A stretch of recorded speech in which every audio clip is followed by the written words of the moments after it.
Hello friends, welcome back to my YouTube channel competition study. हम आज CDP की next class और new topic शुरू करने जा रहे हैं जिसका नाम है सोशलाइजेशन। सोशलाइजेशन क्या है इसे हम आज समझेंगे, तो शुरू करते हैं। सोशलाइजेशन मतलब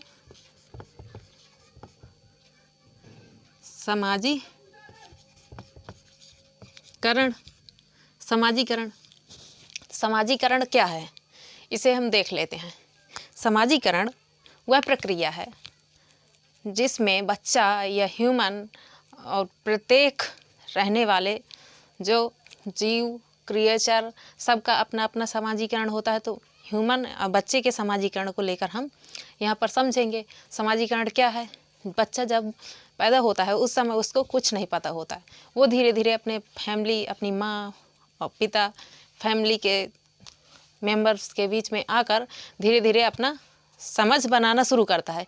इसी में बच्चे का समाजीकरण धीरे धीरे वो शुरू करता है। इसी तरह वो फिर बड़ा हुआ तो पड़ोस में जाना, विद्यालय में जाना, विद्यालय में उसका समाजीकरण हुआ। फिर वो सीखता है कि क्या अच्छा है क्या बुरा है, उसको समझना शुरू करता है। तो औपचारिक और अनौपचारिक तरीके से यह समाजीकरण किया जाता है। जैसे ये वांछनीय और अवांछनीय दोनों तरह से हो जाता है। औपचारिक, अनौपचारिक, वांछनीय, अवांछनीय दोनों तरह से ये शुरू होता है समाजीकरण। तो समाजीकरण अगर ना हो तो क्या समाज में तो फिर असामाजिक तत्व कह देते हैं। असामाजिक तत्व क्यों होते हैं? क्योंकि उनका समाजीकरण अच्छे से नहीं हुआ होता है, जो समाज में आतंक फैलाते हैं। तो इसीलिए समाजीकरण होना बहुत ज़रूरी है। और समाजीकरण वह प्रक्रिया है जिसमें मूल और संस्कृति अपने अच्छे बुरे को ध्यान में रखकर एक समझ बनाई जाती है, अंडरस्टैंडिंग बनती है समाज में रहने की। उसी को समाजीकरण कहते हैं। तो समाजीकरण कितने प्रकार का होता है हम ये देखेंगे। और समाजीकरण के बारे में अरस्तु ने क्या कहा है? अरस्तु कहते हैं कि क्या मनुष्य एक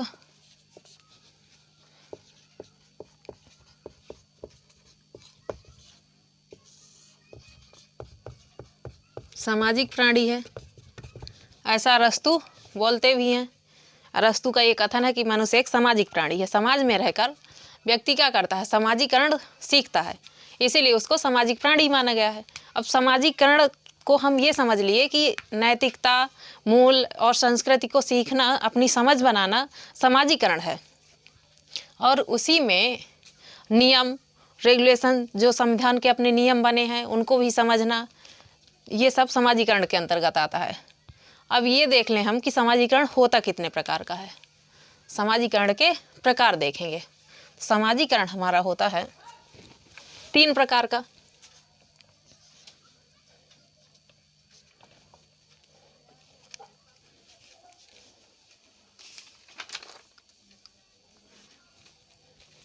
प्राइमरी,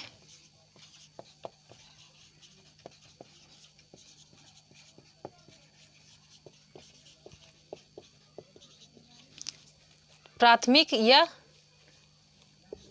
प्राथमिक समाजीकरण।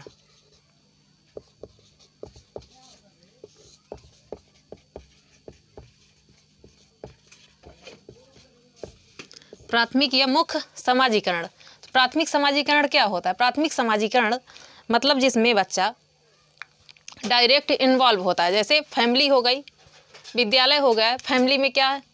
सिबलिंग्स हो गए, परिवार के सदस्य हो गए, भाई बहन हुए, माता पिता, ये सब कौन हो गए? Primary socialisation. इनसे बच्चा सीखता है, अपनी समझ बनाता है। जैसे परिवार, परिवार के सदस्य इसी में हो गए। परिवार के सदस्य भाई बहन हैं। इनसे क्या सीखता है बच्चा? इनसे वो प्राथमिक समाजीकरण सीखता है। परिवार में रहकर ही बच्चा अपनी समझ बनाना शुरुआती चरणों में शुरू करता है। तो ये परिवार का समाजीकरण का प्रथम प्रकार हो गया। फर्स्ट टाइप है प्राइमरी सोशलाइजेशन, प्राथमिक समाजीकरण।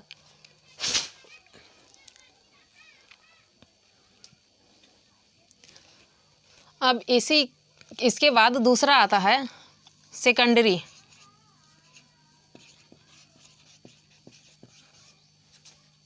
सेकेंडरी सोशलाइजेशन हो गया। सेकेंडरी में कौन हुआ? गौण, गौण समाजीकरण।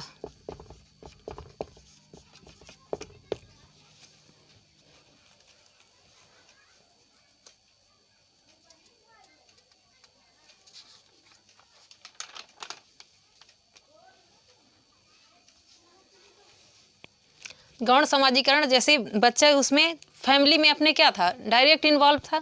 सबसे पहले सीखता था बच्चा अपने परिवार में, परिवार के सदस्यों से, माता पिता और भाई बहनों से सीखा, तो उसे प्राथमिक समाजीकरण में रख दिए। और दूसरा है सेकेंडरी समाजीकरण। सेकेंडरी यानी गौण समाजीकरण। गौण समाजीकरण परिवार के बाद आने वाली संस्थाएं हैं, जैसे कि विद्यालय हो गया। विद्यालय बच्चा जाता है तो क्या करता है? विद्यालय में कुछ सीख कर आता है, जो नियम और देखता है, टीचर्स को देखता है, क्लास के बच्चों को देखता है, अलग अलग परिवार से आ रहे बच्चों से वो मिलता है, बोलता है, उठना खेलना सब कुछ वो कहाँ से सीखता है? समाजीकरण की भावना उसकी विद्यालय से भी आती है। तो ये गौण समाजीकरण का संस्था हो गई। और दूसरा है मंदिर। मंदिर भी जाकर क्या, अगर मंदिर बच्चा जा रहा है अपनी माँ के साथ, अपने परिवार के साथ चला गया, तो मंदिर में भी क्या देखेगा? वहाँ पर भी कुछ सीखता कि हाँ मंदिर जाया जाता है, पूजा किया जाता है, तो उसके अंदर ये भाव आते हैं। इससे भी वो क्या करता है? समाजीकरण उसका शुरू होता है। विद्यालय हुआ, मंदिर हुआ, और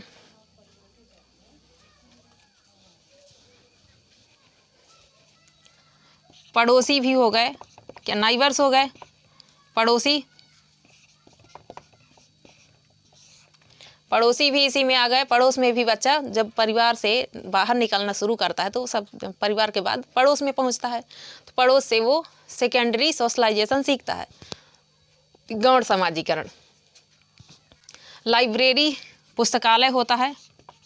पुस्तकालय, लाइब्रेरी से भी क्या करता है बच्चा? लाइब्रेरी से भी कुछ सीखता है।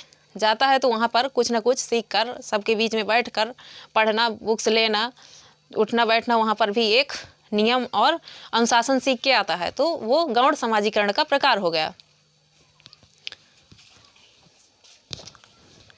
मीडिया, मीडिया के थ्रू भी बच्चा सीखता है। मीडिया एक गौण समाजीकरण का संस्था है, प्रकार है, कह सकते हैं। मीडिया के द्वारा भी बच्चा सीखता है। इस तरह से इनको हम कह सकते हैं कि बच्चा जिसमें डायरेक्ट दूर, मतलब अपनी प्राथमिक समाजीकरण के बाद जहाँ दूसरी स्थिति में पहुँचता है, उन्हें गौण समाजीकरण में रख दिया गया है। इससे बच्चा कुछ ना कुछ सीखता है, यानी कि प्राथमिक से कुछ कम इम्पोर्टेंट संस्थाएं जो हैं उसको द्वितीयक समाजीकरण में रख दिया गया है। अब हम नेक्स्ट समाजीकरण का प्रकार पढ़ेंगे।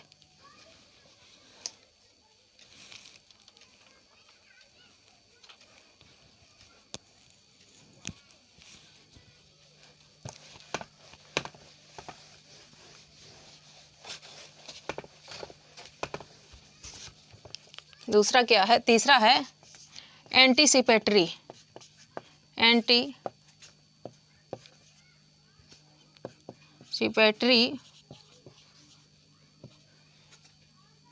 सोशलाइजेशन, यानी कि प्रत्याशित समाजीकरण।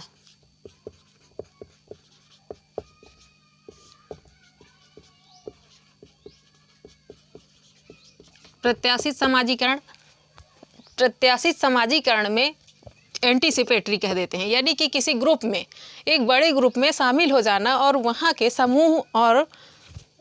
समूह के लोगों को देखकर अपने अंदर वो भाव कुछ समय के लिए ला देना और उसी तरह की एक्टिविटी करना सीख लेना ग्रुप में, उसे कहते हैं कि एंटीसिपेटरी सोशलाइजेशन है। कि किसी दूसरे ग्रुप को देखकर उस समय आप उन्हीं को फॉलो कर पा रहे हो, तो वो हो गया कि प्रत्याशित है, यानी कि उस समय उसकी आवश्यकता है, तो आवश्यकता के अनुसार कुछ समय के लिए उस तरह के समाज में ढल जाना, वो हो गया एंटीसिपेटरी समाजीकरण। जैसे कि किसी भी कोई संस्था है, ऐसी संस्था है जहाँ सब लोग कुछ कर रहे हैं, किस तरह के कपड़े पहने हैं, उसी तरह की वेशभूषा में ढल जाना, जैसे कहते जैसा देश वैसा भेष उस समय। ऐसा नहीं कि हम इस तरह पल रहे हैं तो उसी तरह हमेशा करें, एक उस तरह के विचार ले आना, उसी तरह के ड्रेसिंग सेंस कर लेना, क्या है वो एंटिसिपेटरी सोशलाइजेशन हो गया कि उस समय की वो आवश्यकता है, उस तरह सीख लेना। तो ये हो गया प्रत्याशित समाजीकरण। और दूसरा लास्ट है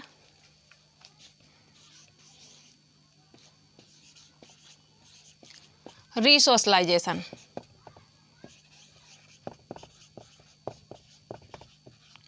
रीसोशलाइजेशन यानी कि पुनः समाजीकरण।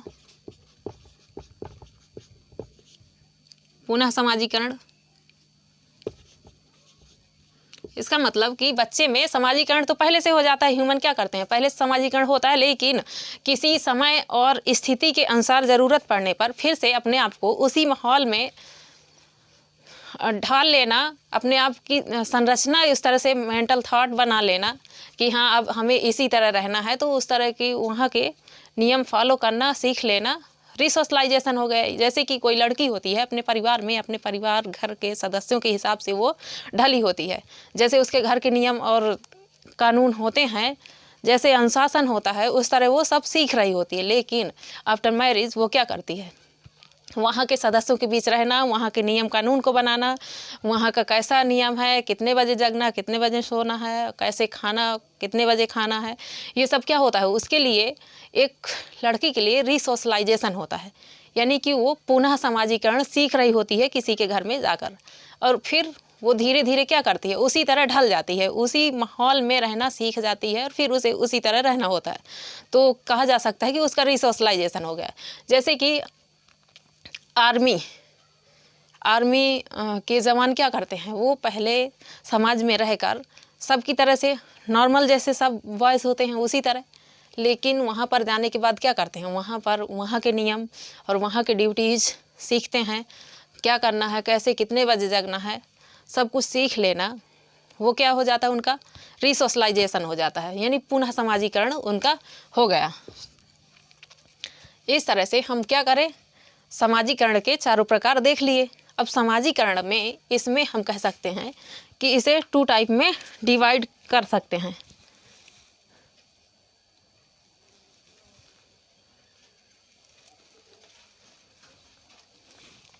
टू टाइप में इसको बांट दें हम, इसके एजेंट्स को, सोशलाइजेशन के एजेंट्स।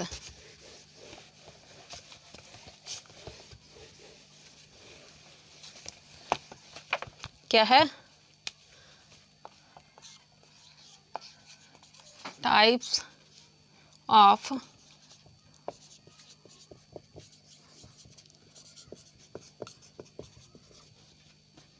एजेंट्स।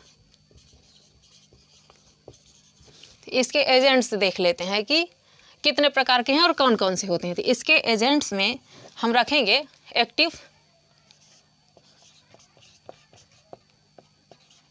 एक्टिव एजेंट और पैसिव एजेंट।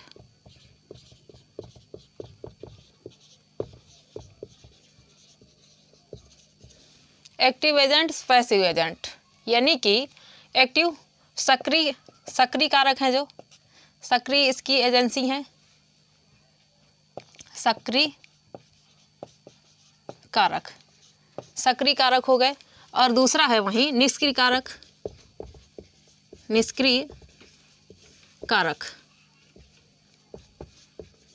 सक्रिय कारक और निष्क्रिय कारक ये क्या हैं, सक्रिय और निष्क्रिय, एक्टिव पैसिव एजेंट्स को देख लेते हैं। तो एक्टिव एजेंट में क्या आएगा, एक्टिव एजेंट में आते हैं हेल्थ क्लब हो गया, हेल्थ क्लब,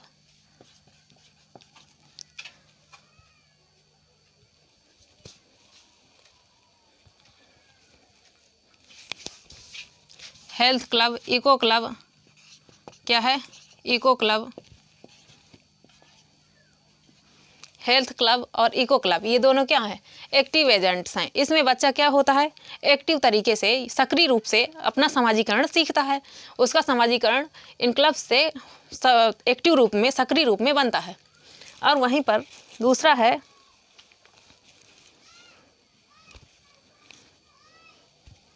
फैमिली है, फ्रेंड्स हैं, फैमिली फ्रेंड्स ये क्या है सब? एक्टिव क्लब, एक्टिव एजेंट हैं, समाजीकरण के एक्टिव यानी सक्रिय कारक हैं। इनसे बच्चा एक्टिव तरीके से ज़्यादा यानी प्राथमिक रूप से जो सम्मिलित होते हैं, ये टाइप्स पूछ लिए जाते हैं। बताइए health club, eco club, family friends ये किसके अंतर्गत आते हैं, किस टाइप ऑफ एजेंट हैं? तो इसको बताएंगे हम कि ये एक्टिव एजेंट है।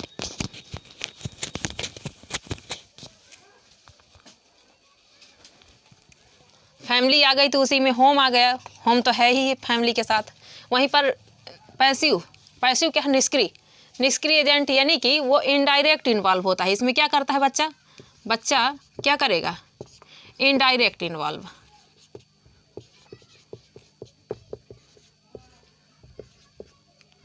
इनडायरेक्ट इन्वॉल्व होगा, यानी कि वो डायरेक्ट इन्वॉल्व नहीं होगा, इनडायरेक्ट इन्वॉल्व होगा, उसका अप्रत्यक्ष प्रभाव इसमें पड़ता है।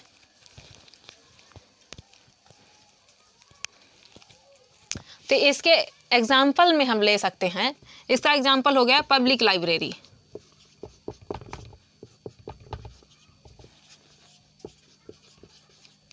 पब्लिक लाइब्रेरी हो गई,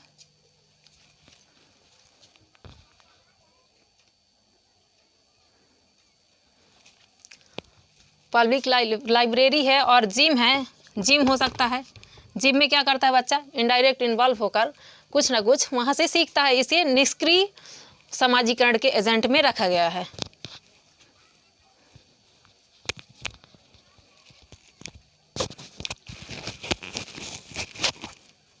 तो इसे हम कह सकते हैं कि ये क्या है?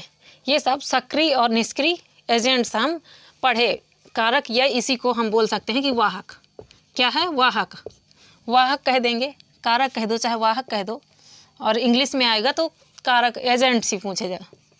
वाहक, कारक, ये हम देख लिए कि सक्रिय और निष्क्रिय वाहक में क्या क्या पूछा जाएगा, कौन सा एक्टिव एजेंट है और कौन सा निष्क्रिय एजेंट है। तो इस तरह से हम इसको समझ लिए।